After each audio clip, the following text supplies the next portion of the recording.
నిజంగా నేను చంద్రబాబు నాయుడు గారిని ఒకటి అడుగుతా ఉన్నా. ఈ 45 రోజుల పాలనలో ఏకంగా 31 రాజకీయ హత్యలు జరిగాయి.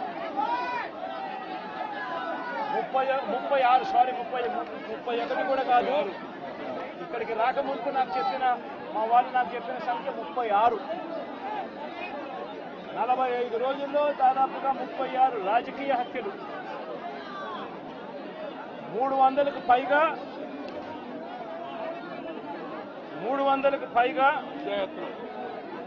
హత్యాయత్నాలు,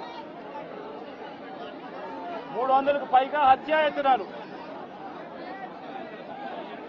తెలుగుదేశం పార్టీ వాళ్ళ వేధింపులు భరించలేక 35 మంది ఆత్మహత్యలు చేసుకున్న పరిస్థితులు రాష్ట్రంలో ఉన్నాయి.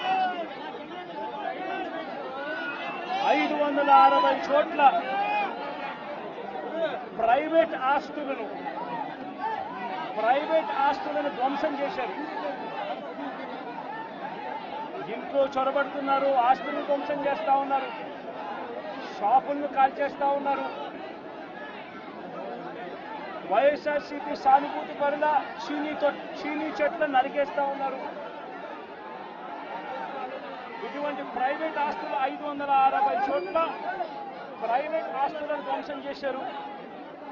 490 చోట్ల ప్రభుత్వ ఆస్తులను ధ్వంసం చేశారు.